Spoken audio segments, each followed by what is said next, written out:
오늘은 10일과 새 언약의 성소 내용 바로 살펴보도록 하겠습니다.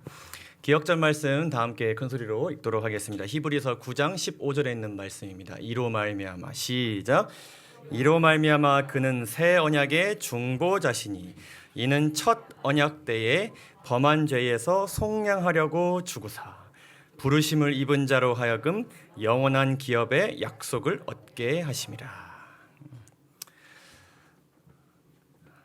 다른 어떤 안식일보다도요, 이번 안식일은 아주 우리 중보자이신 우리 예수 그리스도의 사랑과 은혜에 아주 많이 푹 빠지게 되는 그런 안식일이 됨에 하나님께 너무나도 감사드립니다.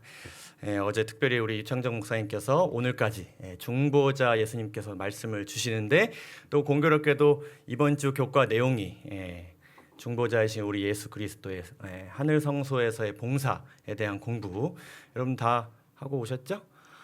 네, 하셨으리라 생각하고 감안하고 간략히 해보도록 하겠습니다. 제가 간략히 한다고 했는데요.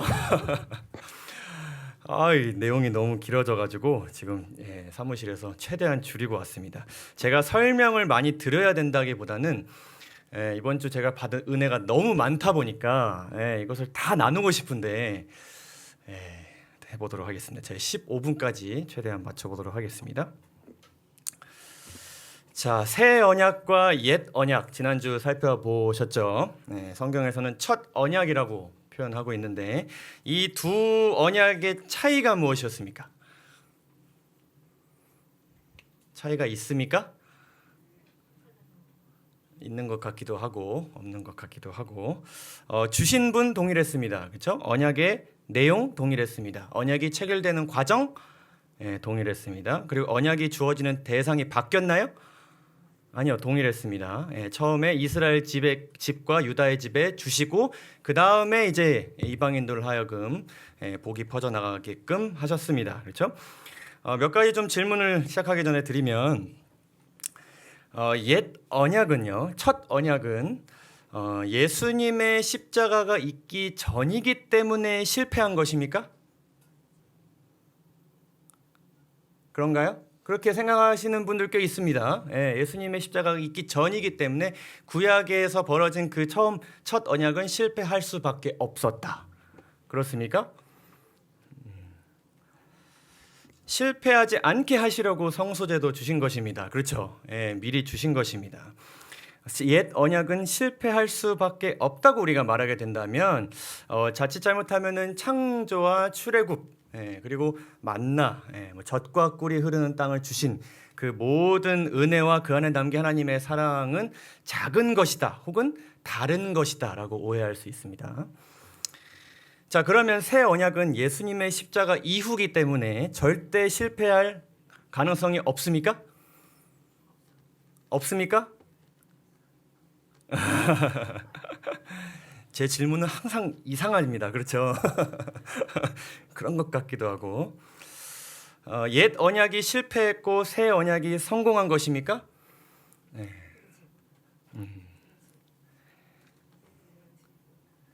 둘 다 내용은 같습니다. 그렇죠?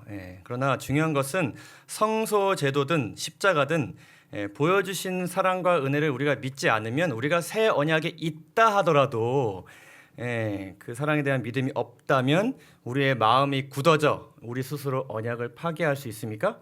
네, 있습니다. 충분히 가능성이 있습니다. 자, 새 언약이 주어진 이유가 무엇이라고 했습니까? 새 언약이 주어진 이유. 언약의 내용이 바뀐 것이 아니라 새 언약이 새롭게 체결될 필요가 있었다라는 것을 우리가 발견하게 되었는데 그 이유가 무엇이었습니까? 어떤 목적으로? 언약을 어겼기 때문에. 그렇죠? 그런데 언약을 어겼기 때문에 너네는 실패했어. 이 사람들은 실패했어. 이 사람들은 이제 끝났어 라고 하시면서 언약의 관계에서 이 실패한 자들을 내치시고 다른 대상과 언약을 맺으셔도 전혀 이상할 것이 없는데 그러한 자들을 여전히 놓지 않으시고 오히려 그들의 어떤 마음, 딱딱하게 어떻게 된 마음, 굳은 마음을 부드럽게 해주시기 위해서 하나님께서 이전보다 더 큰 사랑을 보여주시는, 사람의 마음을 새롭게 하시는 목적으로 새로운 언약을 주신 것이다. 그래서 그 언약에는 더 큰 사랑과 더 은혜를 느낄 수 있는 내용이 들어있기 때문에 히브리서 8장 6절의 표현처럼 이 언약은 더 좋은 언약이다라는 것을 우리가 알게 되었습니다.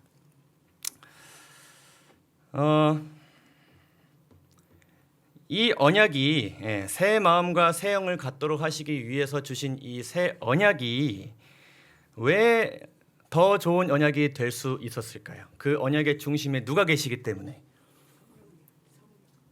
성령 하나님이요? 그렇지 않은데 새 언약 내용의 그 중심이 누구십니까? 예수 그리스도. 예수 그리스도에 대한 기별이 그 안에 담겨져 있기 때문에 더 좋은 언약이라 칭해질 수 있었습니다.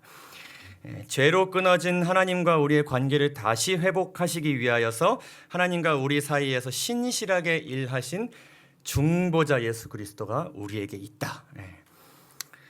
그리고 그러한 예수 그리스도의 중보 사역에 대해서 우리는 성소 제도에 대한 말씀을 통해 아주 명확하고 선명하게 발견할 수 있다는 것을 우리가 확인했고, 이번 주에 그 내용을 좀 더 깊이 살펴보고 있는 것입니다. 출애굽기 25장에서 우리가 지난번에 신해사 언약 체결 과정을 살펴보면서요, 어느 타이밍에 이 성소 제도를 주셨는지를 우리가 살펴보았습니다. 그렇죠? 그렇게 25장에서 모세에게 성소를 지을 것을 명령하시고 성소를 지으라고 하시면서 그 목적이 뭐라고 하셨습니까? 왜 성소를 지으라고 하셨습니까? 일요일 소지에 이에 대한 힌트가 나오는데, 뭐 하시기 위해서요? 내가 그들 중에 거하기 위하여서. 그렇죠? 인간이 하나님께 다가가기 위함이 아니라 하나님께서 우리에게 다가오시기 위하여서 성소를 지으라고 하셨다는 것입니다. 그래서 우리는 성소 제도를 통해서 한시라도 우리와 함께 하고자 하시는 하나님을 발견할 수 있고요. 그리고 속죄 과정을 통해서 죄가 해결되는 그 상징되는 과정을 통하여서 우리와 영원히 함께 하고자 하시는 하나님을 동시에 발견할 수 있게 됩니다. 그런 하나님 여러분 발견하셨습니까? 아니십니까? 발견하시기 바랍니다. 레위기 26장 말씀 1회 소지에 나왔습니다. 내가 내 성막을 너희 중에 세우리니 내 마음이 너희를 싫어하지 아니할 것이며 나는 너희 중에 행하여 너희의 하나님이 되고 너희는 내 백성이 될 것이니라. 여기서 이제 내 마음이 너희를 싫어하지 않을 것이다. 이 성소를 통하여서 이렇게 말씀하셨는데, 이 싫어하다의 의미는 거부하다, 그리고 멀리 던진다의 의미가 담겨져 있습니다. 그래서 내가 성소를 통하여서 너희와 항상 함께할 것이며 너희를 버리지 않을 것이다라는 약속이 담겨져 있는데, 이 싫어하다의 의미는 일요일 소지에서 이제 다루는 것처럼 굉장히 관계적인 의미의 표현입니다. 예를 들어요, 여러분 통장을 만들기 위해서 은행을 가시거나 우편을 보내기 위해서 우체국을 가시거나 혹은 뭐 증명서를 떼기 위해서 주민센터를 가실 때 여러분들이 요청하는 바를 들어주는 그 직원과의 관계가 중요합니까? 그분도 그것을 중요하게 생각할까요? 그 직원분의 입장에선 뭐를 해야 됩니까? 이분의 요청하는 바를 빨리 처리해 드리는 게 목적이고, 그리고 가는 사람, 저희는 어떤 입장입니까? 빨리 필요한 것을 얻고 나오는 게, 번호표 빨리 뽑고 빨리 처리하고 집에 가는 것이 목적입니다. 그렇죠? 고객의 태도에 따라서 뭐 그 점원분의 마음이 좀 더 뭐 좋아질 수도 있고 또 굉장히 나빠질 수도 있겠지만은, 그것이 이 고객과 직원의 어떤 일처리의 내용이 달라지는 것은 아니죠. 그렇죠? 내가 증명서를 신청했으면 이 사람이 오늘 기분이 아주 나빠서 이 일자리에 왔더라도 그냥 처리해주면 그만인 일입니다. 그렇죠? 제가 한번 상상을 해보았는데요. 성소제도에서 이제 양을 잡아서 제사를 드릴 때에 사람들이 많이 몰려가지고 줄을 서야 했던 상황이 발생하지 않았을까라는 생각을 한번 해보게 됩니다. 그렇죠? 그러면 그 제사장들 중에서 소위 이제 그 성소의 직원들 중에서 새치기 하지 않도록 사람들이 이렇게 질서 있게 쫙 한 줄로 세우게끔 그런 역할을 한 사람도 있지 않았을까? 근데 만약에 이 성소를 온 사람의 마음이 어떤 마음이냐에 따라서 혹 그런 사람이 있지 않았을까 생각이 듭니다. 누가 먼저 새치기해서 양 잡고 들어가는데 당신 지금 뭐 하는 거냐고. 내가 먼저 왔는데 내가 3번 번호표인데 저희 가서 번호표 뽑고 오라고. 이렇게 얘기하고 성소에 들어가는 사람들도 있지 않았을까. 빨리 이 양 잡고 피 드리는 일을 빨리 해치우고 집에 가려는 사람들도 있지 않았을까. 대신 반면에 우리와 관계 맺고자 하시는 그 성소를 짓고자 하시는 그 함께 거하고자 하시는 그 하나님의 마음과 사랑을 머리가 아닌 어디에 새긴 사람, 하나님에 의해서 마음에 새겨진 사람이라면 그 성소가 얼마나 고향과 같은 가고 싶고 들어가고 싶고, 그렇죠? 심지어 그곳이 하나님과 우리 사이를 끊어버린 죄를 해결을 받을 곳이기 때문에 그곳이 어쩌면 천국과 같은 곳이지는 않았을까. 그러니까 내용의 문제가 아니라 성소를 대하는, 하나님께 찾아가는 누구의 마음, 죄인의 마음, 죄인의 마음에 따라서 그 의미는 매우 달라졌을 것입니다. 하나님은 음성으로, 선지자를 통하여서, 율법으로, 또 출애굽과 같은 사건들로 그분의 백성들과 더 친밀한 관계를 맺으시기 위해서 아주 다양한 방식으로 만나를 통해서, 불기둥과 구름기둥을 통해서 우리와 접촉하시려 하시고 다가오시고 품어주시는데, 성소는 그러한 마음을 가지신 하나님의 사랑과 우리에 대한 관심이 가장 잘 드러나는 아주 실제적인 예이다라는 사실을 우리가 반드시 기억해야 할 것입니다. 성소 제도가 하나님의 사랑을 가장 많이 드러내는 이유가 무엇입니까? 누구 때문입니까? 아까 말씀드렸던 것처럼 그 성소 제도의 모든 속죄의 과정에는 누구에 대한 의미가, 예수 그리스도에 대한 십자가의 의미가 들어 있기 때문에 그러했습니다. 여러분들 많이 아시는 내용이고, 또 우리가 올 초에 또 채널 7 통해서 남대웅 목사님 강의 들으셨고 또 다시 들으실 수 있는 기회가 있기 때문에 간략히 살펴보면요. 구약 시대에서 하나님은 성소 제도를 통해 죄인들이 그들의 죄와 허물을 제거할 수 있는 방법을 주셨습니다. 가장 중요한 성소 제도에서 두 가지 역할이 있었습니다. 뭐와 뭐입니까? 뭐의 역할과 누구의 역할? 제사장의 역할과 제사장 역할 전에 동물의 역할, 그렇죠? 제물의 역할이 있죠. 히브리서 9장 22절에 피 흘림이 없은즉 사함이 없느니라 이렇게 기록하고 있는데, 하나님께서 다스리시는 이 세계에 죄가 들어왔습니다. 하나님이 다스리는 세계에서는 죄가 있어서는 안 되는데 죄가 들어왔습니다. 그렇죠? 자, 죄의 삭은 무엇입니까? 사망입니다. 그래서 우리가 이 구절을 생각해 보게 될 때에 사망은 죄 때문에 받는 형벌이다라고 우리가 기본적으로 이해합니다. 그렇죠? 물론 맞는 개념이지만 하나님의 세계에서는 죄가 절대로 존재해서는 않기 때문에, 그렇기 때문에 죄가 혹 있다면 어떻게 되어야 됩니까? 없어져야 됩니다. 만약에 죄를 가진 존재가 있다면 없어져야 됩니다. 그렇죠? 그러니까 죄를 가진 존재가 없어지는 일은 당연히 그 생명이 끊어지는 일로만 가능했기 때문에, 죄를 가진 존재가 사망에 이르는 것은 형벌이기도 했지만 어쩌면 아주 당연한, 아주 자연스러운 결과라고도 우리가 이해할 수 있습니다.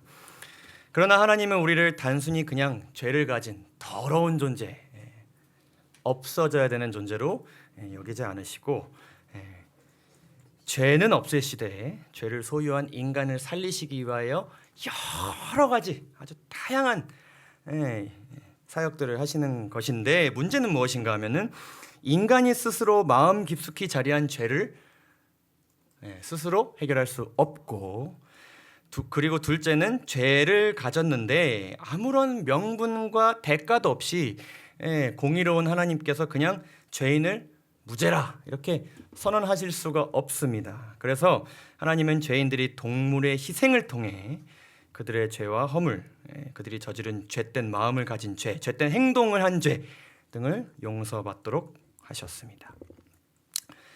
제사장의 역할은 무엇이었습니까?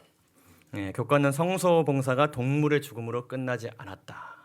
미완성이라고는 안 했습니다. 우리가 이거 굉장히 잘 이해해야 되는데, 제사장의 역할이 있기 때문에 동물의 희생은 불완전한 것이다 라고 이해해서는 안 됩니다. 좀 이따 살펴보겠는데, 어쨌든 동물의 피를 하나님께서 거하시는 성소 안으로 들어가는 누구의 역할? 제사장의 역할도 성소 봉사에 포함되어 있었다라고 우리가 이해해야 될 것입니다. 그래서 이 제물의 역할과 또한 제사장의 역할을 통하여서 자신이 저지른 죄에 대한 죄인의 회개가 하나님 앞에 전달되게 되었고, 그로 인해 회개하며 자신 때문에 피를 흘린 동물의 희생으로 인하여서 용서를 받도록 하셨죠. 그러나 히브리서 10장의 말씀 우리가 교과에서 살펴보는데, 이 성소제도에서 이렇게 설명하죠. 황소와 염소의 피가 능히 죄를 없이 하지 못함이라. 죄인이 평생 수천 마리의 양을 잡아도 그가 행한 죄들에 대해서는 용서를 받았어도 그 행동을 다시 하게끔 하는 그 마음속 깊이 불치의 병으로 자리한 죄 자체는 없애지 못한다. 그리고 10장 11절에서 제사장마다 매일 서서 자주 같은 제사를 드리되 이 제사는 언제든지 죄를 없게 하지는 못하거니와 이렇게 기록하고 있는데, 하나님 앞에 동물의 피를 전달하는 제사장 또한 제사를 드리는 사람과 동일한 뭐였습니까? 인간이자 죄인, 그렇죠? 그래서 지상성소 제도는 인간의 죄 자체를 없애는 수단이 될 수 없었습니다. 만약에 성소 제도가 죄 자체를 없앨 수 있는 곳이었다면 동물이 아니라 누가 죽었어야 될까요? 내가 죽거나 내가 나를 제물로 바치거나 아니면 제3자, 그렇죠? 다른 사람을 제물로 바쳐야만 했습니다. 그러나 성소는 그런 곳이 아니었죠, 그렇죠? 성소는 죄 자체를 없애는 곳이 아니라 죄 자체를 없애주시는 분에 대해 기억하고, 그분이 우리를 하나님과 다시 화목시키기 위해서 어떤 일까지 하셨고, 또한 그렇게 하시는 분의 사랑을 기억하는 곳이었다는 사실을 우리가 반드시 기억할 필요가 있습니다. 동물의 희생은 갈라디아서 1장 4절 우리가 교과에서 이야기하는 것처럼 이 악한 세대에서 우리를 건지시려고 우리 죄를 대속하기 위하여 자기 몸을 주신 예수 그리스도를 상징했습니다. 그렇죠? 교과는 이제 대속에 대해서 이야기를 많이 하고 있는데, 대속이 무엇입니까? 대속하다, 대속하는 것이 무엇입니까? 대속하는 것. 대신 희생하는 것. 뭐 어떻게 하기 위해서? 빚을 갚기 위해서. 그러니까 빚을 왜? 누구를 위해서? 뭐 하기 위해서? 누구를 뭐 하기 위해서? 특별히 노예를 자유하게 하기 위해서 값을 지불하는 거. 그래서 그 지불한 값은 대속물이라고 했고, 자유하게 하는 것을 대속하다라고 이야기하시는데, 죄의 노예 신분인 우리를 대속하기 위해서 자신이 뭐가 되셨다? 대속물이 되셨다. 그렇게 하신 이유는 갈라디아서 1장 4절에서 악한 세대에서 우리를 어떻게 하시려고? 건지시려고. 어제 살리시기 위해 정말 하늘의 모든 구성원을 동원하여서 애쓰신 우리 하나님을 어제 말씀 속에서 살펴보았었죠. 그렇죠. 우리 대신 제물의 역할을 하신 예수님의 십자가로 인하여서 죄의 삭신, 죽음을 우리가 피할 수 있게 되었다. 인간 제사장의 역할은 무엇을 상징했습니까? 목요일 소지입니다. 히브리서 9장 24절에 있는 말씀이죠. 하늘에 들어가서 이제 우리를 위하여 무엇으로서? 제사장으로서 누구 앞에 나타나시고? 하나님 앞에 나타나시고. 그래서 교과가 이 우리를 위하여 하나님 앞에 나타나신다, 그런 사역을 하신다라는 것에 이제 주목하여 설명하고 있는데, 예수님은 뭐가 없으십니까? 인간이셨지만 뭐가 없으십니까? 죄가 없기 때문에 누구 앞에 대면할 수 있습니까? 하나님 앞에 대면하실 수 있습니다. 동시에 예수님은 우리가 겪는 고난, 그 고통, 그거보다 더 큰 고난과 고통을 경험하신 분이시죠. 그렇죠? 겪으신 분이십니다. 그래서 그분은 세상 그 어떤 존재보다도 죄로 인해 우리의 고통과 시험을 피부로, 삶으로 이해하신 분이시기 때문에 하나님의 마음도 100% 이해하시면서 동시에 누구의 삶도, 죄인의 삶도 100% 이해하시는 그런 분이시다. 그래서 그렇게 이해하시는 분께서 하나님 앞에 나아가서 내가 겪어보니 그들이 얼마나 힘들게 살아가는지를 내가 알겠습니다. 그러나 그들이 그 고난 가운데서 하나님의 말씀을 의지하기 위해 우리를 믿고 애쓰고 있습니다. 내가 이들을 위해 죽었습니다. 이들을 살려주십시오. 이들은 무죄입니다. 내가 그들과 함께 하겠습니다. 라고 하나님 앞에서 우리를 대변해 주시고 계신다라는 것입니다. 우리를 위해 특별히 중보기도 하시는 하나님, 그분이 우리에게 계시다. 히브리서 8장 1절의 말씀 정말 큰 감동이 우리에게 됩니다. 이제 하는 말의 중요한 것은 이러한 대제사장이 누구에게 있는 것이라? 우리에게 있는 것이다.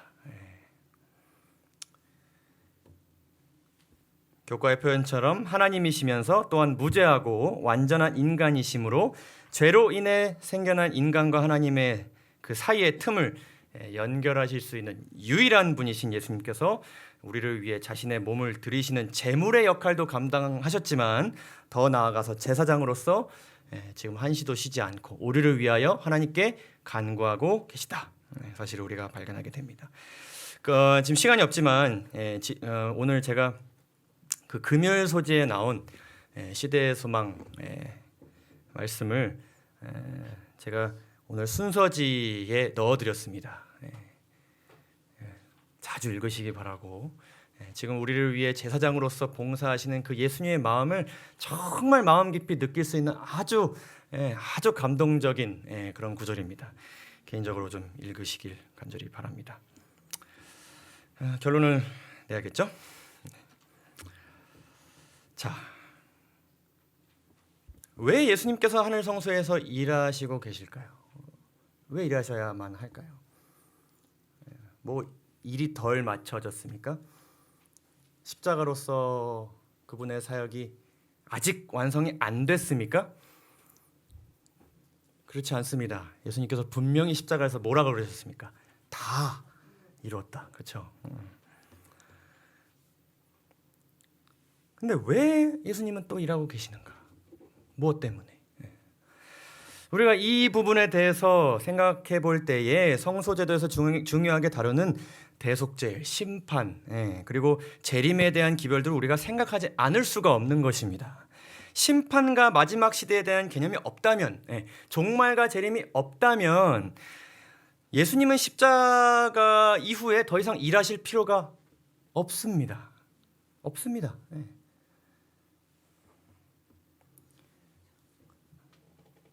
우리의 죄를 다 해결하셨습니다. 십자가를 통하여서 우리를 사랑하셔서. 그렇죠? 그래서 예수님은 오늘 일과 딱 지상에서 일과 딱 마치시고 출근 전화 딱 찍으시고 그냥 돌아가서 쉬시면 되시는데 왜 가서까지도 재택근무를 하고 계시는 것일까요? 왜? 무엇 때문에? 그렇죠?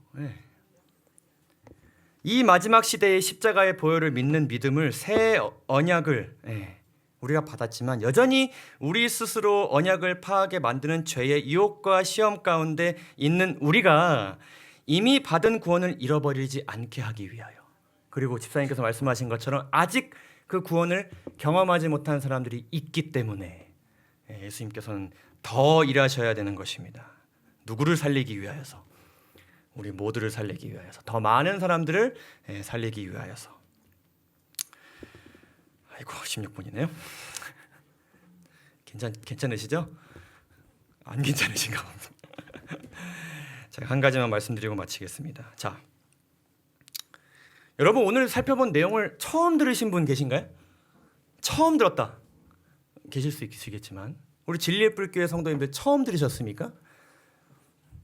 여러분들 이 내용을 태어나서부터 아신 건 아니지만 이 내용을 삶의 어떤 과정 속에서 마음 가운데 삶 가운데 받아들이셨기 때문에 지금 이 자리에 계신 것입니다. 그렇죠?